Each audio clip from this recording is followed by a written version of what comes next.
Good morning and welcome to Church at Home for Wednesday, the 30th of June, 2021. How did we get halfway through the year so fast? I have no idea. It seems like it just started. Today, it seems that around here anyway, this is the first day of the summer holidays for the kids. We normally have two school buses that pick the kids up on the corner of our front lawn, and they aren't around this today. And I remember that young gentleman from my congregation 2 Sundays ago told me that yesterday would be his last day of school. So it looks like summer vacation has arrived.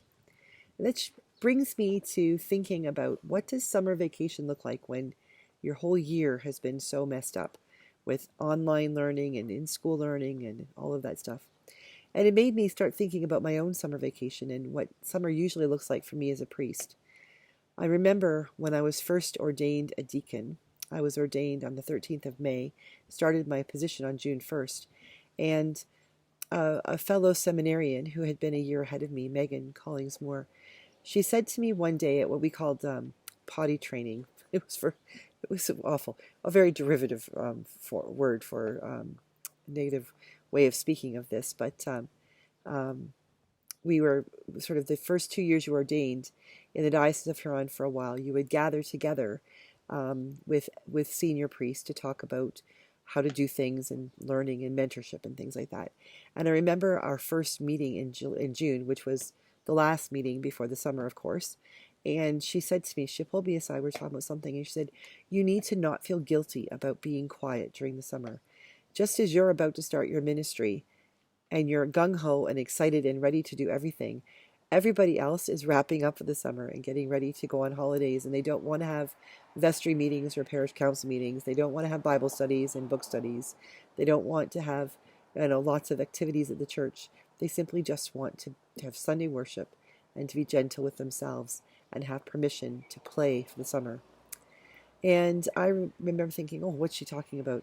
Until about the third week of June. It was just before my birthday. And I remember sitting on the front porch of my house, the house I rented, watching the kids playing and watching people outside and feeling really guilty because I was reading a novel.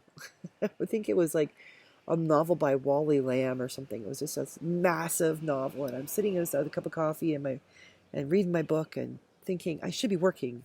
And remembering what she said, because she also said that use that time, that first 3 months of your ministry when things are very quiet, to get used to the identity of who you are as a deacon in the church, preparing yourself to become the rector of your parish, because come September, everything will fire back up. And she was right.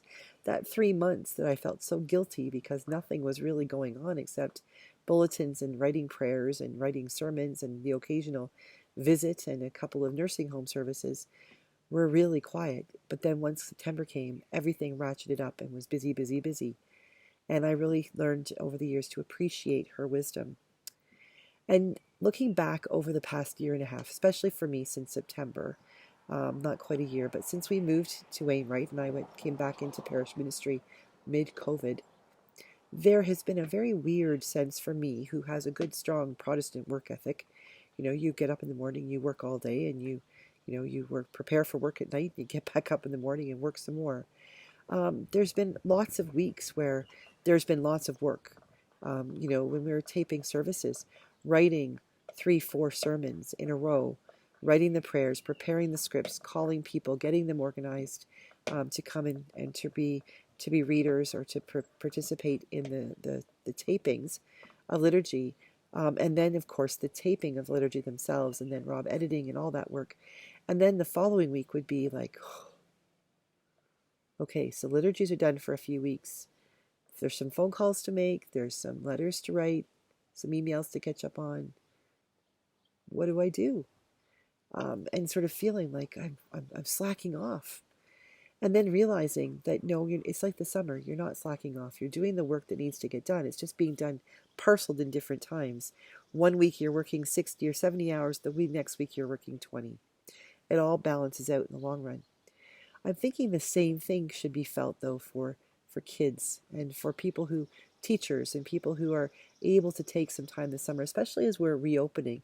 I think Ontario is opening into second phase today, which is a little bit more freedom. Alberta is is apparently going wide open on Thursday. Whether we're ready or not, here we come. So how do we take care of ourselves, and how do we find a proper balance? How do we not feel guilty about that? Well, I think it's more important than ever that we really allow our children, our teachers, the people who don't have to work for the summer in the traditional ways. I mean, I don't know a teacher who doesn't do work in the summer of some sort, getting ready for September, especially in this past year. But let's let them have the peace and the fun.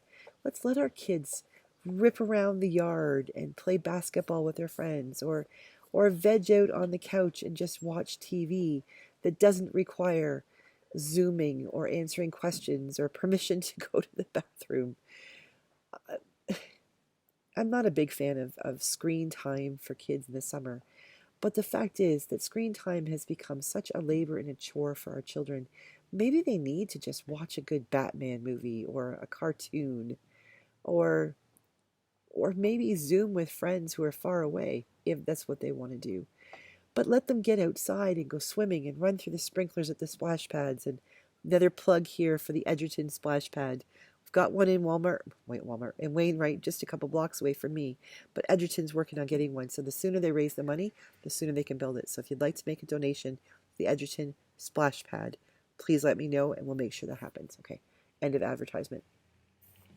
We need to give our kids and our teachers and our custodians from schools and all of those people who work hard from September to June and need July and August to be a break. We need to give them a break, give them permission to just veg out, to just read a book or go swimming or go golfing or go for a walk or sleep in or stay up late and watch that movie that you haven't been able to see. Whatever it is you need to do that. And I think that goes just for everybody. This summer, as we reintegrate into life and we re-ramp up our social lives and our skills and figure out what is world going to look like as we reopen, I think we need to be patient with ourselves and not feel guilty that we've been inside in our homes for the last 9 months, 16 months. We need permission to just play, to enjoy summer holidays back in the days when summer was summer. I got thinking this morning. I'm sitting here under our gazebo outside. It's beautiful. It's warm and there's a smidge of humidity, which feels unusual for Wainwright. And it's promising to be a real scorcher today. But right now there's a breeze and it's really quite beautiful. The birds are chirping. Dude's out here laying on the deck, chewing on a bone. And it feels good to be out here. And I've got lots of work to do today. But I also recognize that I've got holidays coming. I've got a month from the 10th of July to the 7th of August where I get to go fishing and travel a little bit and see this province. But I'll also have lots of time to sit in this gazebo with a cup of coffee or a tea and just be and read and just recuperate from all that has been. And I need to not feel guilty about not doing anything, because it's really important that we all acknowledge that regardless of how physically hard we have worked, even if we've just been working in our, sweatpants and our pajama bottoms for the last 16 months from our home offices with Zoom from our neck up, that doesn't mean that we aren't physically and emotionally and psychologically and spiritually exhausted. And we need some bridge time. We need some transition time between from what has been during the pandemic to what will be post-pandemic, if indeed that's where we're heading in September. But I'm sitting here this morning saying my prayers and thinking about creativity and play and just being and enjoying those gifts that God gives us that are things that we find encouragement in, not work, but our hobbies, the things that make us laugh, the things that make us smile, the things that help us take a deep breath and just be. And I got thinking about creation. And we talk about creation, the 6 days of creation, and then God rested on the seventh day. And what we don't talk about, what was before creation, we know that God was around, and Jesus and the Holy Spirit, because we talks about it talks about how Jesus was the Word was with God, the Word was God. So we know about all that. But okay, so the Trinity was around before creation. So I kind of wonder, was creation their play? What was this? Was those 6 days, those 7 days, was that their summer holidays? When God decided, you know what, let's have some fun. Let's try something new. Let's throw something out there into this universe that I'm about to create and see what happens. What if day 1, 2, 3, 4, 5, and 6 were all like days of the summer for God? Those days when God didn't have to do whatever it was that God did before creation was. What if just sitting back, and I know this is not the way we're supposed to think about God, but what if God sort of sat back in his rocking chair? I got a new rocking chair last night for the deck, so I'm in my rocking chair. What if God sat back in his rocking chair with God's version of a big cup of coffee and said to himself and to Jesus and the Holy Spirit as himself, let's have some fun. What do you want to do? Let's create something. Let's create light and dark. Let's create the sun and the moon and the stars. And then, oh heck, let's create earth and sky and water. And let's create fish in the sea and birds in the air and animals that walk on the land. And even those ones that slither a little bit. And let's create something in our image. Let's put our minds together here, our mind together, and let's create people. What if creation was God's summer vacation? What if it was? Just let's run with this little thought experiment for a minute. And what if creation was God's summer vacation? And then God gives us this 30th of June until Labor Day weekend, when God says, here's your summer vacation. Have fun. What might we create? What miracles might God work through us as we celebrate being children of God in this beautiful world, when we have been given the permission to take some time to sit in our rocking chairs on our decks with our big cup of coffee and imagine what God will imagine through us? Rather than beating ourselves up for not doing more work or getting that project done, or pushing our children to get summer jobs, or get their chores done and make sure they have a regimented every day of the week during their summer. What if we just let it go? What if we just woke up in the morning, did what has to be done for today and in preparation for tomorrow, the basics, the necessities? And what if we just looked at the rest of our days and let our children look at the rest of their days and said, it's been a long year. It's been a long year. Let's just play. Can you imagine what God's creation would look like if we just played for a while? I think maybe that's what I'll do for my holidays. I'll just play for a while. I'll let God create through me, imagine through me. Who knows what it'll look like when I get back on the 8th of August. But I'm not going to push myself, and I encourage you not to push yourselves. We don't have to feel guilty. We've been through the ringer. We deserve a break.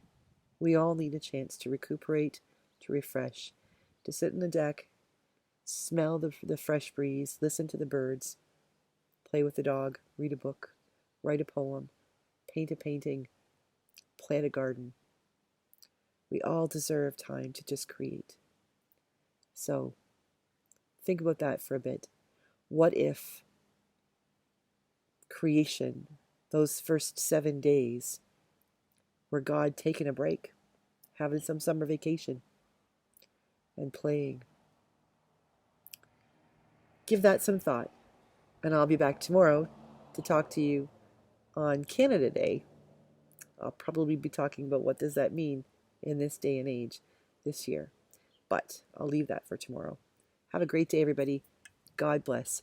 Go and play. Safely with your mask on, but go and play.